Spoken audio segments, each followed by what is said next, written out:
Olá, bem-vindas e bem-vindos ao 4º episódio do podcast Mulheres que Inspiram. A partir de experiências inspiradoras, mulheres conversam sobre caminhos percorridos, desafios e visões para fortalecer mulheres no mercado de trabalho. Este podcast é uma iniciativa Congás em busca de diálogo e diversidade e uma produção A Casa de Fusão. Eu sou Joana Blumenstein e trago a vocês, com minha parceira Carla Saltchuk, diretora de Serviços e Operações da Congás, um tema fundamental para todas e todos: a inclusão das pessoas LGBTQIA+, dentro das empresas. Junho é o mês do orgulho LGBTQIA+, e queremos refletir sobre como a gente pode acolher todas as letras no mercado de trabalho. Oi, Joana. Olá a todos e todas. Olá, Maitê, seja super bem-vinda. Eu tô com um sentimento no início desse podcast que é de estar muito contente da gente estar trazendo essa temática para fechar esse nosso 4º episódio dessa primeira temporada aqui da nossa série. E ao mesmo tempo muito ansiosa por estar conhecendo a história e o que a Maitê tem para contribuir aqui com a gente. Quando a Joana fala em acolher, eu ouço que nós, líderes, temos que aprender a acolher as nossas equipes para que todas as pessoas se sintam seguras. E para isso, é preciso aprender a se acolher em primeiro lugar. E esse é um soft skill importantíssimo no universo corporativo nos dias de hoje. Então, Joana e Maitê, queria fazer uma proposta para vocês, da gente começar esse nosso episódio aqui e perguntando para cada uma de vocês como que vocês se autoacolhem quando vocês estão no momento de tensão no dia a dia. Vocês topam começar com esse tipo de acolhimento? E eu posso começar falando de mim, né? Então, eu sou Carla Saltchuk, sou diretora de Operações e Serviços aqui na Congás. E como é que eu me autoacolho, né? Quando eu estou numa situação de tensão? Bom, eu geralmente tenho 2 estratégias que eu adoto. Uma delas é sempre dividir e compartilhar com alguém da minha confiança. Eu sou uma pessoa que me identifico muito com as pessoas. E quando eu estou com algum problema para resolver, é para essas pessoas a quem eu confio e que eu vou recorrer. E isso funciona muito bem para mim, né? E o segundo ponto que eu adoto para o meu autoacolhimento e que eu venho aprendendo recentemente, porque eu descobri que eu estava respirando menos do que eu deveria, é que eu tinha que fazer paradas durante o dia para respirar. Isso tem feito bastante diferença para mim. Então, nos momentos de tensão, são os momentos em que eu paro e me recolho comigo alguns minutos para eu respirar e criar energia para seguir, tá? Então, esse é um pouco do que eu faço. Achei muito interessante, Carla, esse se recolher. Eu também faço isso. Ultimamente é só recolher um pouquinho, respirar quietinha, não dá tempo de sentar e meditar, mas são coisas que me ajudam muito. Mas eu tenho me acolhido muito, assim, fisicamente. Eu me abraço, eu me beijo, eu me faço carinho. Uma vez eu resolvi fazer uma coisa estética que eu nunca quis fazer. Sei lá o que aconteceu, que de repente estava lá. E eu me sentia muito agredida por mim mesma. Eu ficava passando a mão no peito, assim, para acalmar mesmo. E isso tem um efeito bem grande. Acho que eu descobri isso com os filhos. Então, eu faço muito isso, mas estou curiosa para saber de Maitê. Maitê, seja muito bem-vinda. É uma honra ter você aqui como a nossa convidada para fechar a temporada de um programa que chama Mulheres que Inspiram. Ontem, me preparando para essa conversa, eu assisti o documentário sobre a sua vida, intitulado Ser Mulher. A gente vai falar sobre ele daqui a pouco. Para mim, como documentarista, é muito impactante ver um documentário como esse. É muito importante que a gente tenha isso, né? E é muito papel dos documentários. Acho que você vai trazer muitas dicas valiosas de autoconhecimento para essa nossa mesa. Então, fique à vontade para se apresentar, comentar um pouco como você se acolhe. Obrigada, Joana. Oi, Carla. Olá, todo mundo que está ouvindo a gente. Eu sou Maitê Schneider. Eu gosto de me audiodescrever sempre para todo mundo ter a chance de poder nos sentir na integralidade, né? Eu sou uma mulher que estou loira, mas já fui de todas as cores que vocês possam imaginar, porque uma das minhas formações é teatro. Então, quem tiver aí de HBO pode me assistir lá. Eu estou numa série chamada Hard, inclusive, que eu faço a Andréa, já tem 3 temporadas. Então, eu mudo muito de visual. Eu sou uma mulher de pele branca, tenho olhos claros, estou usando uma blusa cinza com um decote, uma leve mantinha nos braços, assim, meio xadrez. vez. E a gente está dentro aqui da Comgás, que é um prazer conhecer todo esse espaço. E o que me define muito ultimamente é que eu sou uma escorpiana com ascendente escorpião, lua escorpião, então eu sou tripla escorpiana. E eu tô completando aí em novembro 51 anos de idade. Então agora tem mais um tema aí dessa tal diversidade, dessas interseccionalidades que me abraçam, né? Isso tem dito muito sobre novos pensares e novos lugares, inclusive de acolhimento, né? Então eu sempre fui uma pessoa extremamente acelerada com mudanças, né? Eu nasci, imagina, começo dos anos 70. Eu sou de Curitiba, moro há 6 anos em São Paulo. Então, para mim, eu sempre, né, a vida inteira estudei num colégio franciscano, um colégio com uma cultura católica muito forte em cima. E uma época sem internet. Existia um mundo sem internet. E, ao mesmo tempo, eu sempre fui muito inquieta nessas mudanças por não me sentir adaptada. Porque na minha época, como não tinha internet, a gente não se encontrava. Encontrava as pessoas em pares, no olho a olho, no tete a tete. A gente encontrava os grupos muito mais no pessoalmente. Então, este acolhimento, para mim, sempre dependeu muito do contato pessoal, né? Então, para mim, sempre foi muito importante a figura do outro, da outra, né? Da outra pessoa nessa parte de acolhimento. Sempre foi muito difícil esse processo do autoacolhimento, né? Comigo mesma, né? De mim para mim. Sempre foi muito complicado esse processo dessa troca. Eu acho que eu fui, durante muito tempo, muito inimiga de mim mesma, né? Eu acho que eu fui uma das maiores algozes e uma das maiores dificultadoras da minha vida, né?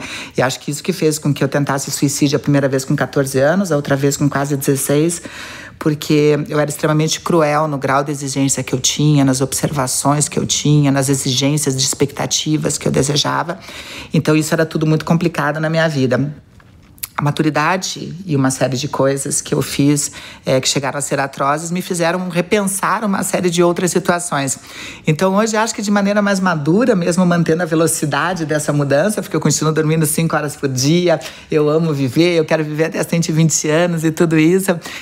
Eu tenho 2 coisas que eu faço também, seguindo as dicas de Carla do 2, eu sempre sou das dicas práticas, assim, até porque se eu não coloco dicas práticas, eu faço o check, eu acabo me perdendo nessa velocidade das coisas, na velocidade que as coisas estão na vida. Então a primeira dela foi meu pai que ensinou, ela falou assim, mas tem solução? Se tem solução, o que está te causando esse lugar de não acolhimento, essa volta para si mesma, se tem solução essa busca, então não é problema, né? E agora, se é problema e você está pensando e não consegue, deixa passar, porque às vezes a gente fica muito focada numa questão, entende? Daí você fica não voltando para a tua base, né? Para o teu porto seguro. E a segunda dica, meu pai me deu também, que ele falou assim, ele não tá mais entre a gente, né? Ele partiu no começo, vai fazer 2 anos, dia 1º de dezembro. E é das pessoas que eu mais entendi de vida, de uma série de coisas. E meu pai falou assim, Maitê, você é o tipo de pessoa que você tem no pé, em vez de você ter raiz, você tem asas, né? E no coração, em vez de ter as tuas raízes estão no teu coração. E eu comecei a entender um pouco disso. Que o meu lugar de acolhida, às vezes, é um lugar que não é para dentro, né? Eu preciso que se as pessoas no entorno estiverem bem, é um lugar que eu encontro paz, entende? Então, é um lugar que eu sempre tenho que estar muito movida a participar. Eu sou madrinha de várias casas de acolhida, de vários projetos sociais. Então, eu encontro este autoacolhimento quando eu vejo outras pessoas ficando bem, né? Além de buscar minha felicidade, sendo sementinha na felicidade de outras pessoas. Então, este é um processo que, para mim, super funciona, né? Então, entender que tudo bem não estar bem e, ao mesmo tempo, se não tem solução, talvez essa já seja uma solução, pelo menos para aquele momento. E entender também que eu posso ser, se eu não consigo resolver o meu, pelo menos eu consigo ser sementinha na de outra pessoa. E isso me dá um acolhimento no sentido de, olha, se não tá bem, me traz uma paz, um conforto, que eu acho que é o que a gente busca com a questão do autoacolhimento.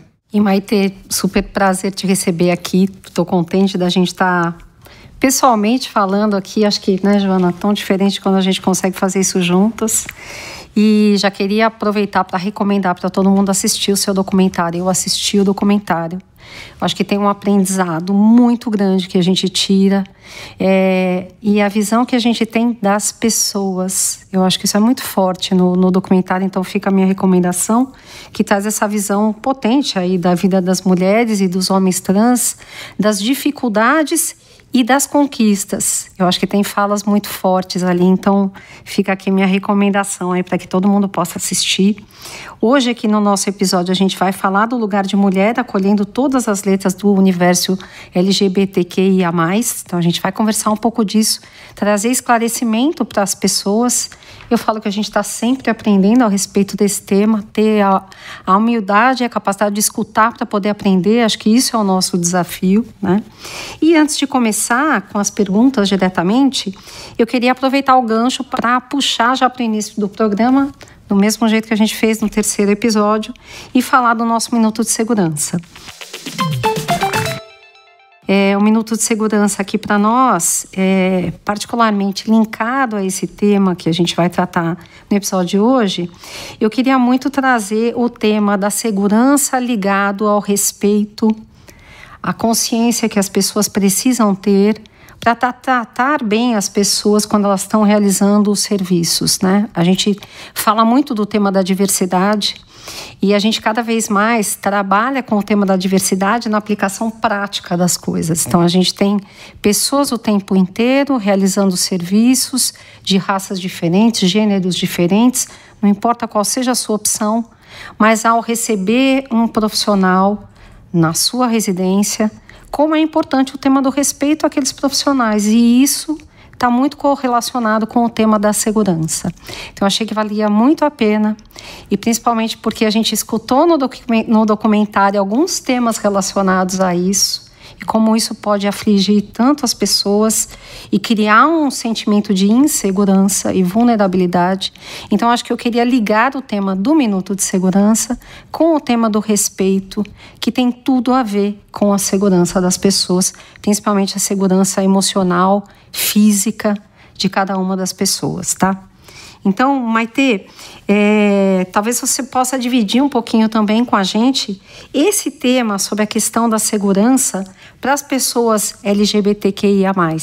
Bem interessante essa conexão, né, Carla? Porque quando a gente fala, né, a gente veio de autocuidado, a gente fala de respeito, né? A gente acabou de sair uma pesquisa agora, a gente que trabalha com diversidade e inclusão estava comemorando aí de um grande número aí, de chegando quase a 80% das pessoas no Brasil que tem um grau de aceitação com relação às pessoas LGBT, que ia mais, e daí eu fico pensando, gente, mas essa aceitação que parece ser tão grande, e que bom que aumentou, e aumentou 15% da última pesquisa que teve, eu falo, gente, na prática é num lugar muito diferente, né? Porque o lugar da aceitação e do respeito, eles ainda são um pouco distantes, né?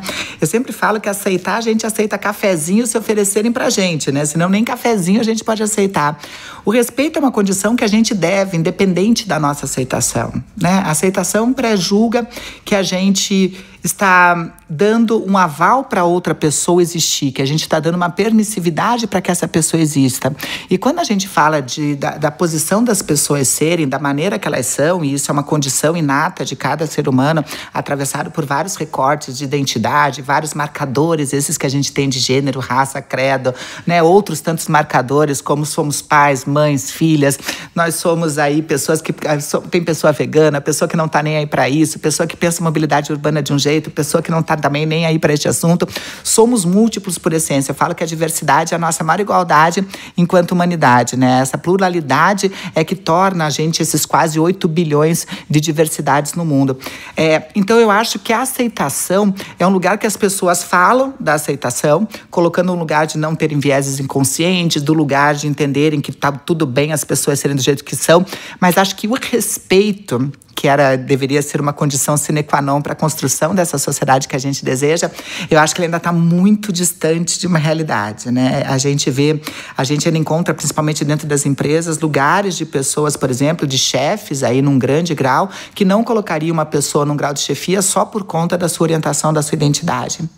Então, são pessoas que aceitam ter pessoas LGBTs dentro dos seus colaboradores, principalmente nas vagas de base ali, né, que a gente pega jovem aprendiz, que a gente pega trainees, que a gente pega estagiário, mas eles têm dificuldade de fazer com que essas pessoas se estabeleçam numa posição de média gestão e de alta gestão, simplesmente por conta das suas orientações de identidade. Daí eu falo, ele aceita, mas não respeita a ponto de que a identidade e a orientação não influam num plano de carreira, né? Então, eu acho que a gente está construindo esses nesses lugares ainda dentro das empresas que a gente vê. E as pessoas me perguntam até, Maite, mas existe empresa ideal de tantas empresas? Eu trabalho hoje em dia em mais de 2.000 empresas, né, de vários formatos, tamanhos. Existe empresa ideal? Eu falei, não, porque não existe humano ideal ainda. A gente ainda está muito longe, enquanto humano, deste ideal que a gente existe. Empresas, assim como a sociedade que a gente vive, são feitas por nós. Por mim, por você, né, Carla? É feita por quem está nos ouvindo. Nós fazemos as empresas e a gente esquece um pouco desse conjunto, né? A gente fica cobrando muito das empresas esse modelo ideal, fica cobrando das sociedades, e tudo bem, é o nosso papel de controle social, mas acho que a gente precisa um outro caminho, que é entender que sim, o macro é formado pelos micros e os micros têm que ser agente dessa mudança que a gente deseja ver, porque senão a aritmética não fecha do encontro desses dois universos que são extremamente importantes. Então, eu gosto bastante do momento de segurança, porque para mim respeito é a palavra-chave para qualquer tipo de construção. Respeito e educação, para mim são duas palavras que mudam, né? Eu sigo muito a linha do Paulo Freire, né, de que educação não muda o mundo, né? Muda pessoas, e pessoas educadas mudam o mundo, né? Eu acredito muito nesse processo educacional, seja ele de qual esfera for, independente de qual caminho se faça esse aprendizado. Eu acho que nós somos seres carentes de educação, nós somos seres que viemos muito enviesados através de uma cultura que deturpou uma série de conceitos, que criou regras que, em vez de nos unirem enquanto humanos, elas acabaram nos afastando enquanto humanidade. Então, eu acredito muito no processo educativo, em qualquer instância, e acredito no processo de respeito como base para que essa aceitação um dia que é tão grande, segundo diz a pesquisa, passe a ser verdadeira no sentido de não atrapalhar esses empecilhos, não só de plano de carreira, mas de pais ainda e mães que têm dificuldade de aceitar seus filhos e filhas, independente de qualquer outra questão, de uma sociedade que ainda mata por conta da intolerância, por conta do preconceito que a gente vê simplesmente pelas pessoas serem do jeito que são. Então, eu acho que esses dois, né, por isso que é tão importante, acho que trazendo um momento de segurança, porque para mim respeito e educação deveriam estar sempre como momento de segurança. O nosso lugar devia ser nossas safe words para o mundo, sabe, verdadeiramente, onde todo mundo se sinta bem. Pessoas bem produzem melhor, são mais felizes, né, constroem ambientes mais seguros. Muito interessante, acho muito rico te ouvir, Maite, falando sobre a diferença entre aceitação e respeito. Tá claro para quem nos ouve, são coisas muito diferentes mesmo, né? E a informação é fundamental no combate à LGBTfobia e na construção de ambientes seguros, seja nas ruas, nas universidades e no ambiente de trabalho. Não percam, ouçam esse episódio até o final, que o papo vai ser incrível. Mas antes de tudo, eu quero que a gente fale da sigla que a gente está adotando aqui no programa, LGBTQIA+. Seguindo as orientações do manual realizado pela Aliança Nacional LGBTI e pela Gay Latino, com participação de diversas associações, organizações, coletivos e indivíduos diretamente engajados na defesa dos direitos das pessoas LGBTI+, e dos direitos humanos de uma forma geral. As letras representam, nessa ordem, lésbicas, gays, bissexuais, travestis e transexuais e intersexuais. E o símbolo mais diz respeito à inclusão de outras orientações sexuais, identidades e expressões de gênero. Mas a gente tem visto essa sigla se transformar muito nesses últimos tempos e causar dúvidas. Maite, por que essa sigla vem se transformando no tempo e qual a importância dela para o movimento? Vem se transformando porque a sociedade vem se transformando, né, Joana? A gente vem encontrando uma sociedade que ainda bem vem se transformando, porque, como eu disse, a gente criou regras que, em vez de nos unirem, nos separam. A gente criou uma sociedade que, ao invés de estimular o que a gente tem de melhor, que é o lado colaborativo, nos estimulou no pior, no sentido competitivo, e competitivo não no sentido pró-assertivo, num sentido extremamente... A gente criou equipes de trabalho numa competição muito tola, onde você cria um clima totalmente colocando a saúde mental dessas pessoas em jogo, colocando pessoas aí cada vez tendo burnout mais cedo, pessoas tendo AVC com menos de 30 anos de idade, por conta dessa competição. Eu falo, gente, mas qual que é o cabimento que você cria uma equipe estimulando algo que não é saudável né? Porque são competições tolas feitas em cima disso. Então, eu acho que para mim tem tudo a ver essa mudança, porque tem a ver justamente com esse processo de autoconhecimento, né? Quando a gente fala deste processo, dessa autopercepção que a gente tem, desse autoconhecimento, deste olhar para a gente mesmo, a gente começa a ver que as letrinhas acabam meio que nos limitando. Elas nos dão uma abrangência das possibilidades do ser, do quanto a gente pode construir, mas ao mesmo tempo eu sempre falo que se a gente é 8 bilhões de pessoas no mundo, nós deveríamos ser 8 bilhões de letrinhas, né? Cada pessoa tem um jeito referente à sua identidade. Identidade todo mundo tem, todo mundo pensa que identidade é uma questão só de pessoas trans, né? Não, identidade é a maneira que a gente se percebe no mundo com as referências que são colocadas, né? Com as referências do que é o conceito, né? Do que é ser homem ou ser mulher, nas construções de papéis sociais, nas construções de expressão de gênero. Tudo isso tem a ver com a identidade de cada pessoa e ela é muito única. E orientação sexual é quando identidades potentes e cientes de quem são, elas começam a dar match, né? Elas começam a se interessar uma pela outra, né? Ou pelas outras, né? Agora se multiplica cada vez mais amplo esse universo de possibilidades, né? Que a gente veio de um lugar de monogamia que também é construído socialmente, porque em outras sociedades não é o caminho a ser seguido, enfim. Mas dentro dessas escolhas, orientação é quando essas identidades começam a se olhar e começam a ver a questão do desejo e do interesse, né? Então, eu falo desse assunto porque às vezes as pessoas confundem o que é identidade, o que é orientação, qual que é essa confusão.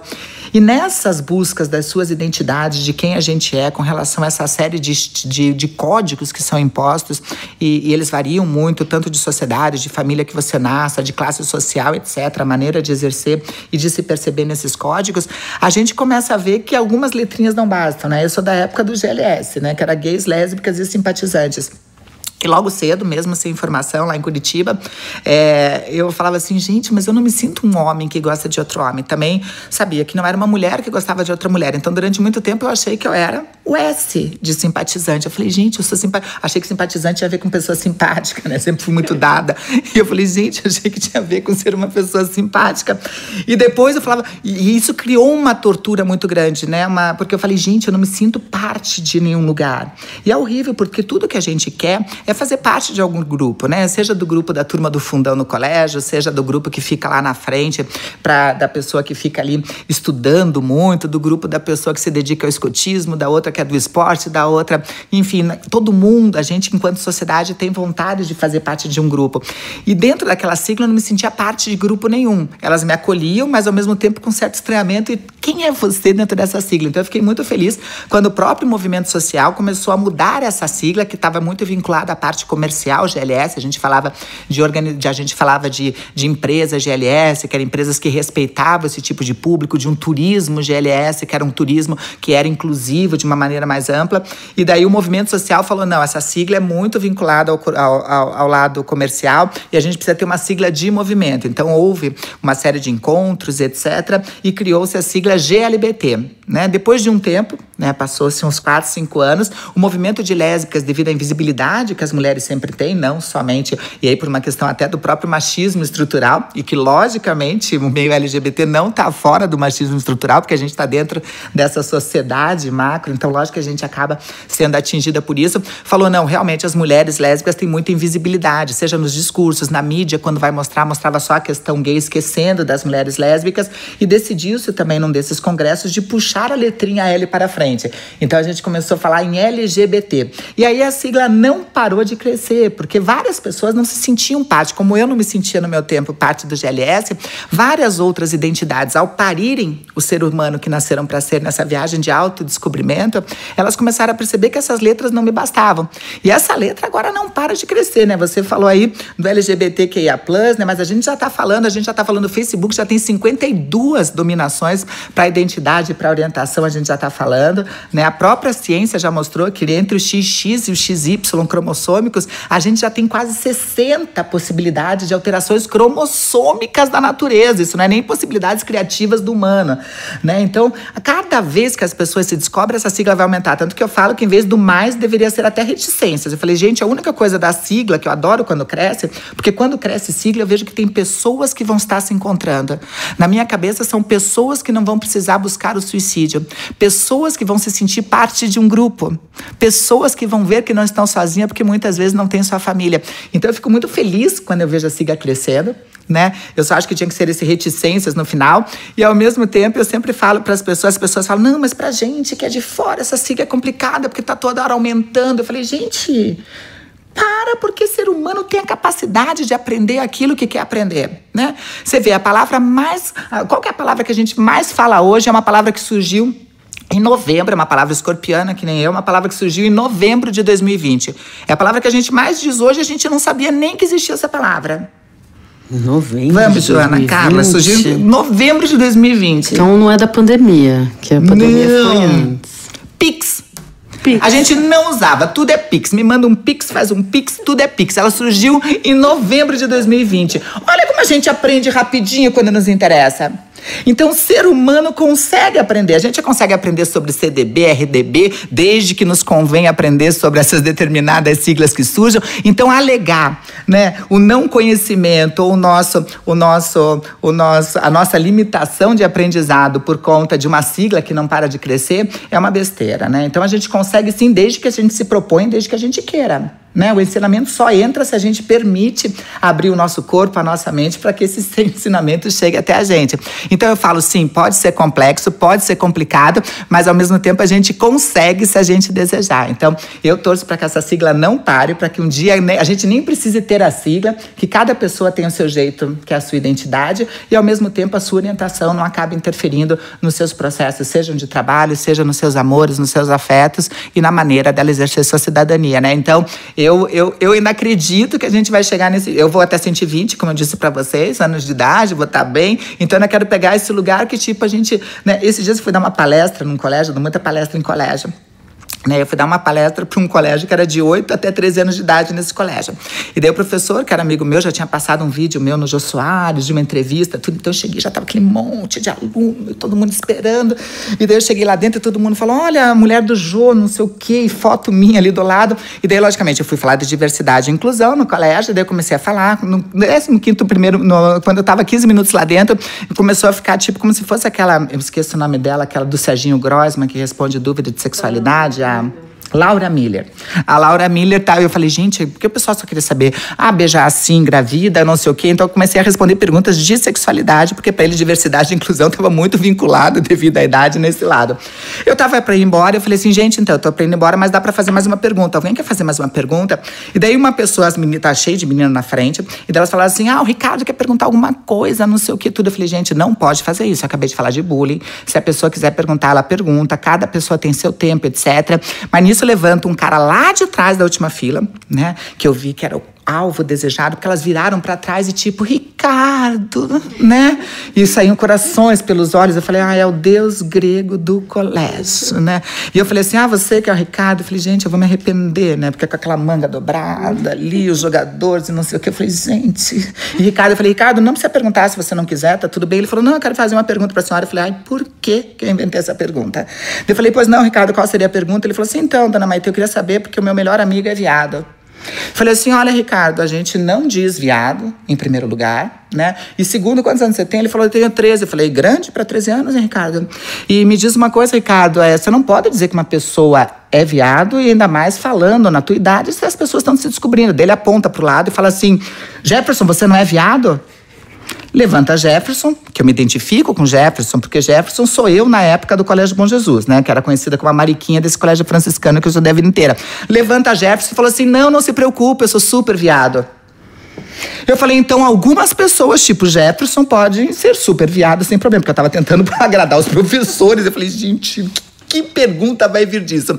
Daí levanta a Jefferson. Eu falei, Jefferson, você tem quantos anos? Ele falou, 13 também. Eu falei, então, algumas pessoas como Jefferson pode ser, mas Jefferson não é meio cedo para você descobrir, porque você ainda está experienciando as coisas na tua vida. Ele falou, não, já beijei 2 meninas, tenho super nojo, então não gosto. Eu tenho 2 namorados, então tá super bem. Eu falei, então, algumas pessoas podem ser. Eu não entendendo a pergunta. Eu falei, então vamos voltar que eu tenho que ir embora. Ricardo, então, você tem o amigo aí, o Jefferson, qual que é a questão? Falou, não, dona Maite, é que ele tá namorando um cara do colégio aqui do lado, né? E esse cara só vem aqui no colégio dar a mão para ele se ele pagar um sanduíche. Não é relacionamento abusivo? Eu falei, é claro que a gente não vai falar de identidade e orientação. Eles não estão nem querendo saber disso. A gente vai falar de relacionamento abusivo. A gente vai falar de possibilidades de ser relacionado a outra coisa. Então, quando na minha infância eu ia perceber o cara que era idolatrado idolatrado, né, pelo arsenal masculino daquele colégio, tendo o melhor amigo que se declarava não como viado, mas como um super viado ali, e ainda preocupado com ele com a relação de um relacionamento abusivo, e não com relação à identidade da pessoa ou orientação do Jefferson. Então tá havendo uma mudança de conceito onde isso não se torna importante, né? Lógico que ainda é no micro, lógico que a gente ainda tem uma sociedade que é gerida, que é gerenciada aí por pessoas que ainda não mudaram esse chip, esse mindset. Mas eu sempre falo que o nosso papel é tentar fazer, né, não estragar mais do que a gente estragou já essa sociedade e deixar essa outra sociedade vir, porque eu acho que certas questões em pouco tempo vão ser ultrapassadas, que a gente não vai precisar estar discutindo sobre isso e que as pessoas entendam que competências, né, sejam de soft skills ou hard skills, não tem nada a ver com orientação, identidade, credo, raça, mas que ao mesmo tempo essas especificidades tornam cada ser humano único, tornam cada ser humano uma potência a ser descoberta e uma potência a se desenvolver dentro do nosso espaço de trabalho, de vida, enfim, de relacionamentos, né? Então, eu tenho um grau bem positivo, assim, apesar das letrinhas estarem crescendo, para essa gurizada, eu acho que essas letrinhas pouca importância fazem, assim, é mais para pessoas que ainda querem entender, porque ainda ficam assustadas e precisam de um certo racionalismo em algo que não tem racionalidade, em algo que é sentido, porque cada pessoa tem seu jeito de ser e de se colocar, né? Te ouvindo, eu fico pensando como é bom as letrinhas aumentarem, porque está sendo discutido, está sendo refletido. E para essas gerações mais novas, já estão ali na frente, assim, eles dão um baile na gente mesmo, né? E acho que também o fato da necessidade de se ter a identidade, eu acho que a gente precisa ter um pouco de empatia ligada a isso, na minha opinião. E acho que é um processo de maturidade, é o que você falou daqui um pouquinho, né, Maitê? Talvez são as reticências e você já não vai mais precisar falar disso, mas provavelmente há ainda a necessidade de você ter a identidade de você. Quando a Maitê fala, né, de você não conseguir se encaixar em nenhum lugar, eu acho que isso é um processo de empatia até, assim. Então, faz parte do processo de maturidade. Vão ter que ter as reticências e daqui um pouquinho, com a maturidade, com essa geração nova que está chegando e que tem uma cabeça muito mais leve, bem trabalhada do que a nossa, né, que consegue trabalhar com clareza esses temas, talvez a gente não precise mais ficar falando das reticências, né, talvez seja uma coisa natural, né. E acho que vai ter, Carla, até porque, infelizmente, a gente precisa existir para conseguir políticas públicas, né, para conseguir políticas efetivas de saúde, de educação, de acesso à empregabilidade. Então, a gente não consegue, por exemplo, a gente acabou de ter uma pesquisa do IBGE, que foi a primeira, enfim, com uma série de reticências que teve, né, que trouxe a questão da orientação, não falou da questão de identidade de gênero no país, uma pesquisa vinculada à parte de saúde, mas independente da pesquisa ser enviesada, a maneira que foi feita, etc., que acho que não é o caso aqui, entende?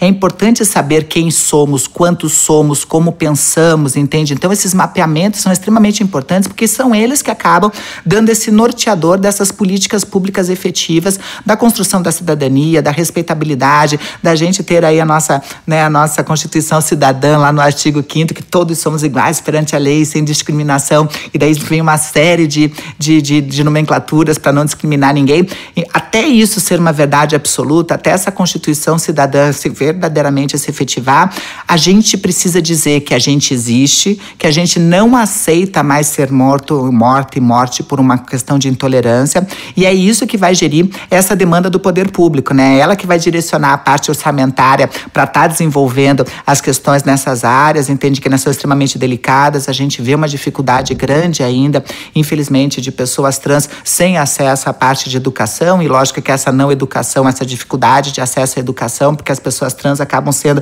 eu não falo nem que elas saem do sistema educacional, elas são ejetadas do sistema educacional por conta desse bullying, por conta dessas pressões e opressões.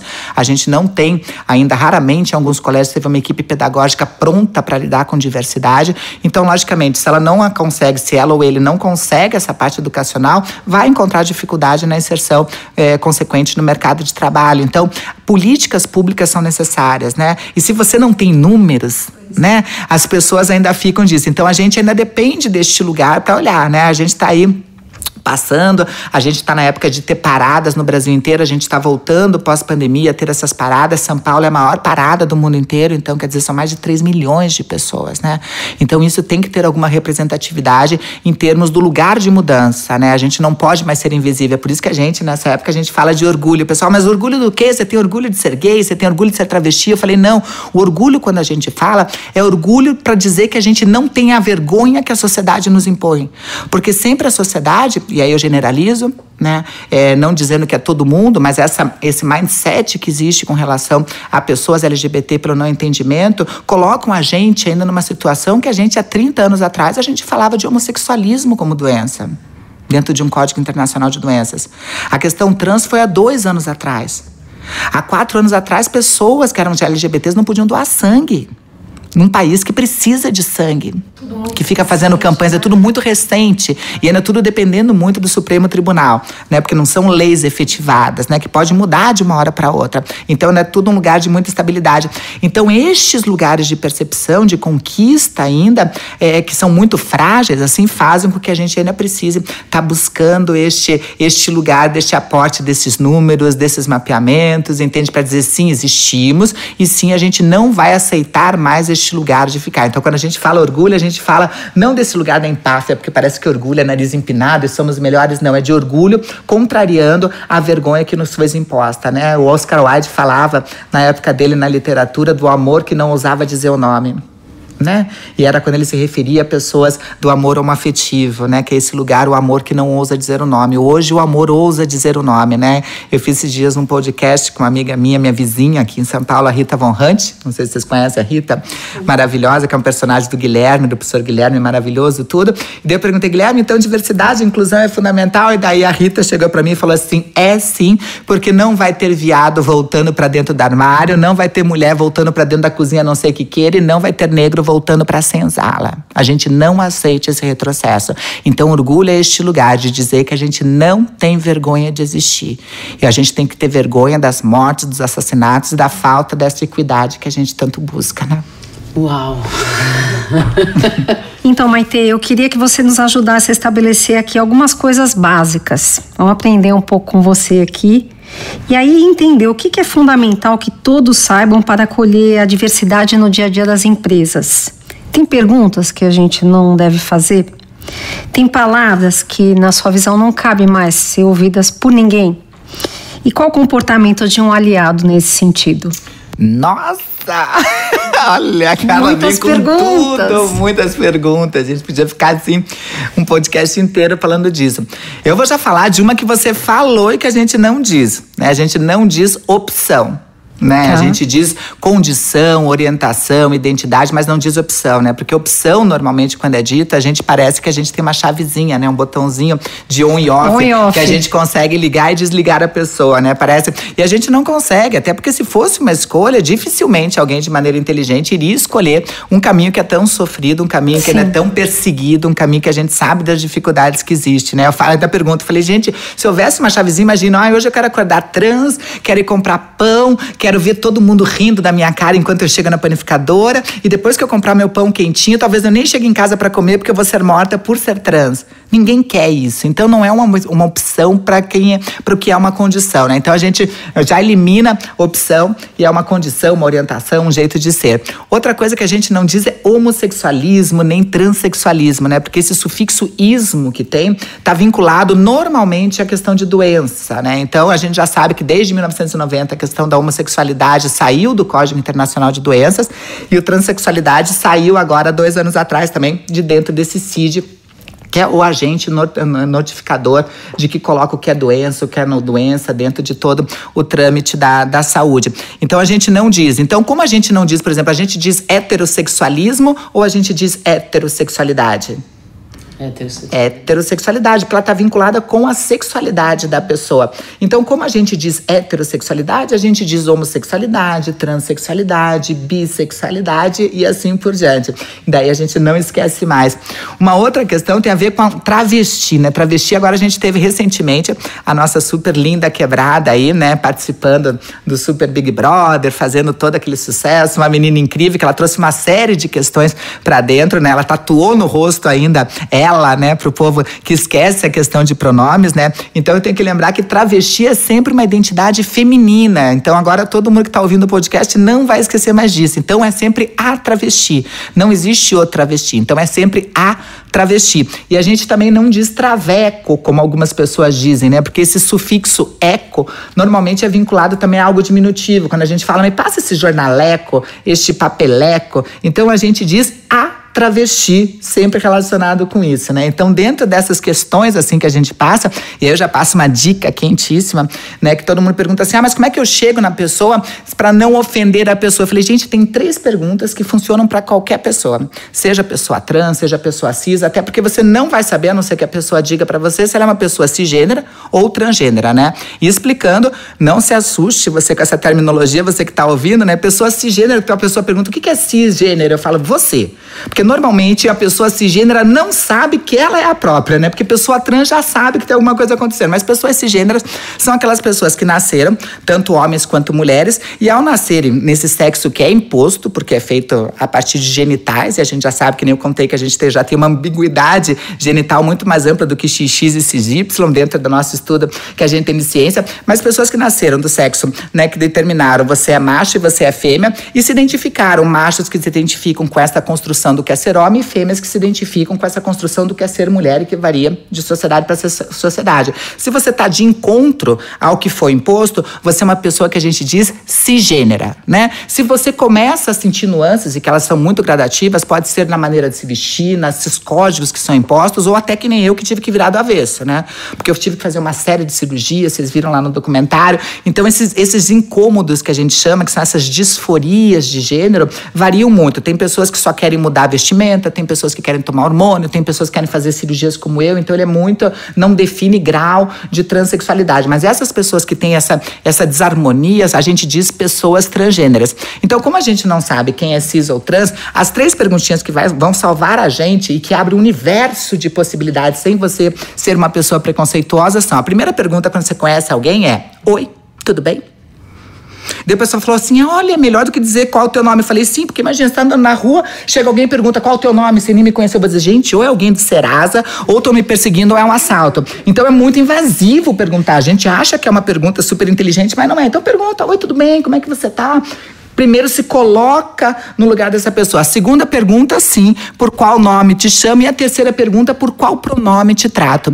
Isso abre um universo de possibilidades. A pessoa cisgênera vai pensar, nossa, ninguém me perguntou isso antes. Por que você está perguntando? Então já gera, através da empatia, né, que a Cláudia perguntou, já abre este lugar, que a Carla perguntou, já abre este lugar da gente potencializar um alcance maior, e para a pessoa trans vai ser um lugar de acolhida, um lugar daquele quentinho no coração que a gente gosta. Então, com essas 3 perguntas, você vai ver que você abre uma série de horizontes e você não se fecha para a potencialidade de conhecer o outro através de algum tipo de preconceito. Então é oi, tudo bem, qual nome te trata e por qual pronome te tratam. E este é um dos papéis, para mim, mais importantes do aliado, né? O aliado tem o papel, em primeiro lugar, de reconhecer seu privilégio.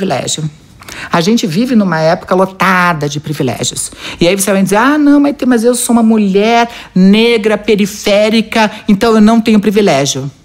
Eu te pergunto, você tem alguma deficiência? Se você é uma mulher negra e periférica e não tem deficiência, você sim tem privilégio.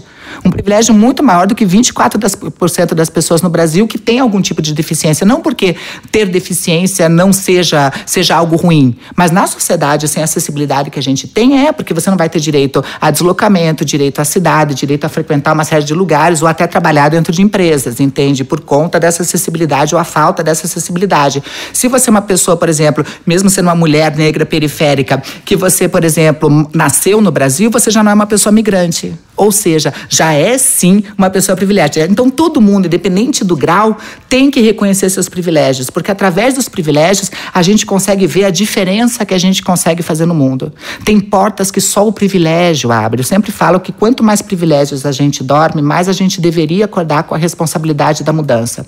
E a responsabilidade da mudança é fazer, e esse é o papel principal do aliado, é fazer com que este mundo que a gente vive seja bom para mim, seja bom para Joana, seja bom para Carla, seja bom para as pessoas que nos ouvem, para as pessoas que a gente não conhece nem vai conhecer nessa vida. Senão a matemática não fecha. Tem que estar bom para todo mundo tem que ter um mínimo de sobrevivência, e aí de saúde, educação, de acesso a emprego, de poder conseguir transformar seus sonhos em propósitos, é o mínimo que a gente precisa ter. Então, dentro dessas condições, o papel do aliado é não negar, né? Porque não é sobre perder direitos, porque ninguém quer perder direito. E direito é lindo, porque direito, assim como empatia, é algo que não diminui quando você compartilha com o outro, ele se multiplica. Quando você tem direito e você faz com que outra pessoa tenha, o mundo à sua volta fica melhor. Ninguém perde, todo mundo ganha. Ganha as pessoas envolvidas e ganha a gente enquanto sociedade. Então é perceber esses lugares. E um exemplo prático de colocar isso, por exemplo, eu sou chamada para muita palestra. Só ano passado eu dei 538 palestras, só ano passado. Antes eu ia na palestra, nem olhava qual era o line-up da palestra, quem iam ser os palestrantes. Hoje eu pego e falo, não, eu até vou, mas deixa eu ver quem vai estar palestrando. Quando eu vejo lá que não tem diversidade, eu falo, olha, eu vou, mas tá aqui, ó, acho que precisa colocar mais mulheres, tá aqui uma lista com 10 mulheres, tá aqui uma lista com pessoas que têm deficiência, uma lista de pessoas que estão falando de gordofobia, uma lista de pessoas que estão falando desse assunto. Se não tiver diversidade, eu não vou. Então, através do meu privilégio, eu falo para a pessoa que, se quiser a minha presença, vai ter que ampliar este line-up deles para que realmente entre essas pessoas. Então, é você conseguir fazer com que o teu lugar de fala, que todo mundo tem, que é o lugar de fala que a Djamila nos diz, né? Lugar de fala que é o lugar das tuas referências, é o lugar que você está no mundo. Usar do teu lugar de fala para que outras pessoas consigam ter lugar de ocupação onde elas não teriam. Então, acho que esse é um dos papéis mais lindos que um aliado pode ter, né?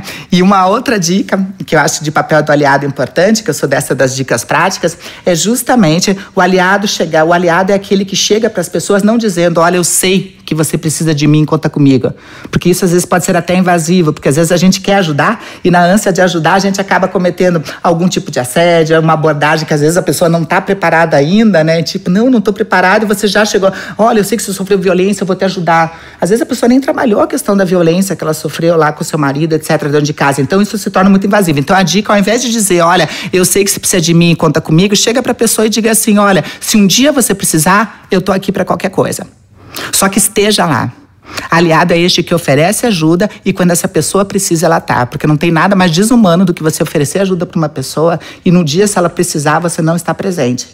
Então, acho que esses dois papéis, né? Que é de abrir portas através dos teus privilégios e, ao mesmo tempo, você dizer, olha, se precisar de mim, conta comigo, faz toda a diferença no papel do aliado, né? A Angela Davis, ela tem uma frase, várias, né? Mas tem essa que ela diz, né? Não basta a gente dizer que a gente não é racista, a gente tem que ser antirracista. O papel do aliado não é dizer que não faz piadinha contra gay. Não é dizer que ele até respeita as mulheres e não bate. É ele lutar contra as piadas homofóbicas que existem. É ele combater esses lugares de opressão, de mansplaining que existe. É ele ser um agente a mais. E aí que está a diferença entre diversidade e inclusão. Diversidade é querer construir espaços para todo mundo.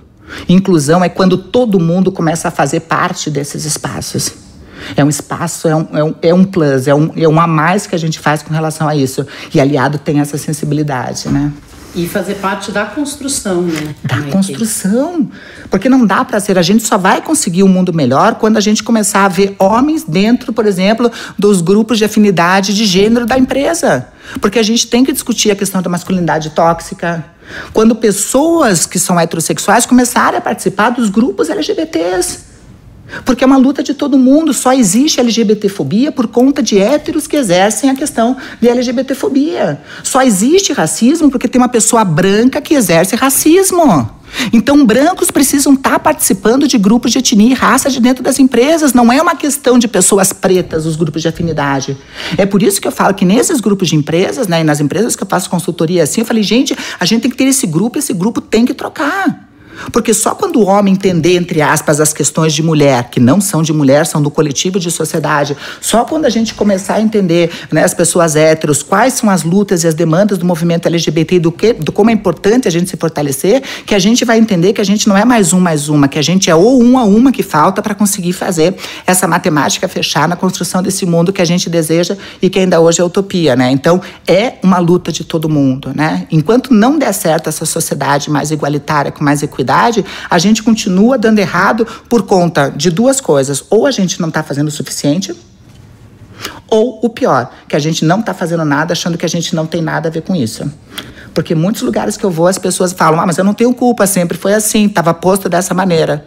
E se você mantém esse establishment, esse status quo, e você não faz nada, você continua sendo opressor nesse sistema que não é libertador. Bom, Maitê, tantas dicas, tanto aprendizado, eu vou te contar assim que eu tô muito satisfeita da gente estar fazendo essa troca, e eu já sabia desde o começo que ia ser intensa. E tá sendo sensacional esse bate-papo nosso aqui. E eu queria, então, começar te agradecendo por todas as dicas que a gente já foi colhendo aqui ao longo. Eu, pessoalmente, colhi dicas e te agradeço por isso. Acho que faz parte do tema da diversidade, da inclusão, esse aprendizado. E aí, quando eu pessoalmente aprendo, eu me sinto incluída, e isso eu acho que tem que ser usado pelas pessoas, né? E já que tá tão rico, eu queria te pedir aqui, vamos listar as principais ações, as fundamentais, que seja uma empresa pequena, média ou grande. Quais são essas ações que são fundamentais para a gente trabalhar fortemente esse tema da diversidade e da inclusão no dia a dia das organizações? Que dicas você daria para nós? Ixi, tem muitas dicas práticas, né? Eu acho que a primeira é se conhecer, né? Acho que toda empresa tem que fazer um processo de conhecer quem é, né? A gente só sabe a potência de onde a gente quer chegar, dos caminhos que a gente quer trilhar, se a gente conhece de fato quem a gente é. Então é super importante. E eu falo, olha, empresas que falam assim, mas eu não sei, custa muito caro fazer mapeamento, contratar uma consultoria. Eu falei, não, a natureza nos deu o nosso melhor sensômetro para todo mundo, ele se chama pescoço. O pescoço é o melhor sensômetro que a natureza deu para todo mundo. Comece a se inquietar, olhe para o lado, use esse sensômetro no teu dia a dia. Não precisa ser só na empresa, né? Que a gente fala da empresa, mas a gente pode fazer isso no nosso cotidiano. Vai comer uma pizza, por exemplo, vai num restaurante que você gosta, depois de comer, depois de devorar lá os seus pedaços de pizza, começa a olhar para o lado e começa a perguntar, por que não tem pessoas negras dentro desse restaurante? Por que não tem pessoas trans? Cadê as pessoas migrantes aqui dentro? Use o teu pescoço como sensômetro, porque quando isso começa a te incomodar, você começa já a estabelecer formas de procurar e agir no sentido contrário desses processos não inclusivos que estão no nosso dia a dia, que estão no nosso cotidiano. Para a empresa é importante esse olhar, é importante esse mapeamento, porque só quando você vê quais representatividades não estão lá dentro, que você vê verdadeiramente quais são os gaps que você precisa avançar, quais são os lugares que você tem dificuldade. Por que teu produto ainda não alcança, não tem o alcance que você deseja, os produtos e serviços que você entrega? Por que você ainda está tão limitado dentro de uma zona que é totalmente ampla? Que é o que a gente deseja quando a gente quer diversidade e inclusão, né? A gente quer equipes mais criativas para, através dessa criatividade, conseguir processos de inovação cada vez maiores para os nossos produtos e serviços, né? Alcances cada vez maiores. Então, acho que a primeira dica é conheça quem está trabalhando com você. Eu sempre falo que bons produtos e bons serviços, para mim, deveriam ser uma condição sine qua non da existência de qualquer empresa. Qualquer empresa só deveria existir porque tem bons produtos ou bons serviços. Empresas valem pelas pessoas que compõem esse. Eu sempre falo que os colaboradores são o maior tesouro de tua empresa. E é sempre sobre gente que faz essa marca e sobre pessoas que compram essa marca. Então é sempre sobre gente, é por isso que diversidade é tão importante. Então conheça cada vez mais sobre gentes que compõem o teu negócio, de gentes que consomem, de gentes que estão no teu entorno. Então acho que esse é o primeiro caminho. E mesmo que você não tenha dinheiro, use o pescoço, que é esse teu sensômetro. A segunda dica é de que diversidade não é um ponto de chegada, né? Ninguém chega e fala, agora eu sou diversa. Assim como sustentabilidade também não é um ponto de chegada, né? Diversidade é caminho, assim como sustentabilidade é caminho. Uma empresa decide seguir o caminho de ser uma empresa diversa.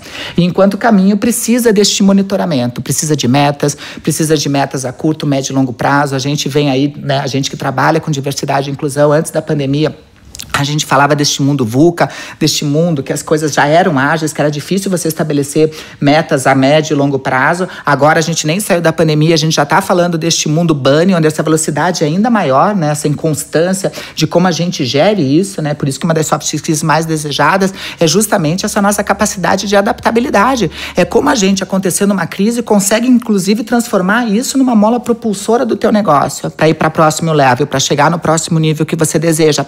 Então, dentro dessa construção que eu te digo, pense enquanto caminho. Pense enquanto possibilidade, não se feche em cima disso. E a terceira dica que eu vou dar para vocês tem a ver de se preocupar com toda a sua rede de stakeholders, né? Com a sua rede de fornecedores, né?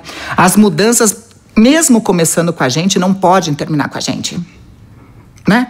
Então, diversidade, sustentabilidade, assuntos que você acredita em serem importantes, mesmo que comecem dentro da tua empresa, pense em toda a tua cadeia que você tem ali de valores. Pense em todo, né? E que é tão grande, que vão de acionistas, que vão toda a tua rede de stakeholders que te compõem, que vão a clientes, que vão em sustentabilidade no sentido macro, não só sustentabilidade do meio ambiente, sustentabilidade econômica, financeira, sustentabilidade cultural. Pense nessa grande cadeia, nessa capilaridade que você acaba atingindo para estar ampliando esses teus lugares, né? Então se aproxime de ONGs, de instituições, faça trabalhos de voluntariado. Uma das formas, empresas até hoje só descobriram, eu vejo muita empresa falando da questão de atração, pouquíssimas ainda se preocupando com retenção, e aqui já fica uma dica prática, se preocupe com esses dois lados, tanto de atração quanto retenção.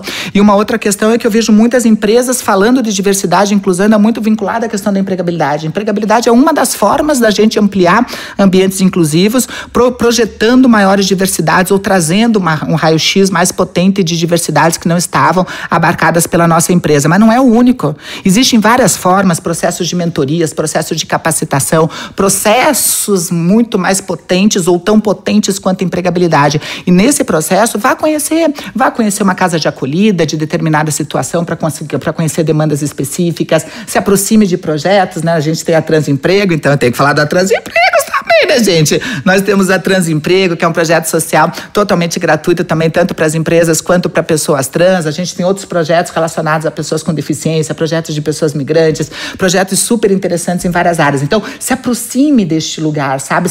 Eu sempre sou a favor da leitura, eu amo leitura, mas eu acho tão bom quando a gente vem para aquele walk to talk, que a gente começa, né, tudo que a gente aprendeu, você começa a colocar em prática, assim. Então eu amo colocar em prática esses encontros de ser pontes nesses abismos de desigualdade que existem, tanto sociais quanto econômicas. Então comece a conhecer esses lugares. Eu acho que quando a gente faz essa construção com essas dicas, eu acho que a gente já tem potentes caminhos aí para dar o start, e depois que a gente começa, tipo aquele bichinho do né, da minha época tinha uma propaganda, aquele bichinho do começou, não pare, entende? Porque é este lugar que você começa a ver a mudança e você fala, olha, como é que podia não ter isso, né? Como é que podia não acontecer, né? Porque equipes diversas são equipes onde você vai ter menos briga, onde as pessoas são muito mais empáticas, equipes onde você consegue, de maneira muito mais assertiva, se basear no exemplo do outro como potência, são equipes muito mais colaborativas do que competitivas. Então, no começo pode não ser fácil, porque, lógico, tem essa coisa da opinião, de virem de lugares diferentes, mas depois que você passa esse primeiro caminho do todo mundo diferente, traz uma potência do tipo, e pode qualquer coisa? Sim, né? Você descobre que pode qualquer coisa através dessa potência, e é verdadeiramente milagroso, mas um milagre real que acontece na prática. Olha, muitos exercícios aqui ao longo desse podcast, minha cabeça está fervendo. Você fala muito de identidade, acho que está muito claro a importância da identidade para cada ser. Eu, uma mulher branca, cisgênero, quantas vezes já me peguei? E quantas vezes o ser humano já se pegou? Quem sou eu, o que eu pareço, o que eu demonstro, o que as pessoas veem? E eu fico pensando, as minhas referências estão aí. Né, variam de bolhas, de épocas, mas as minhas referências estão colocadas e estão ao meu alcance.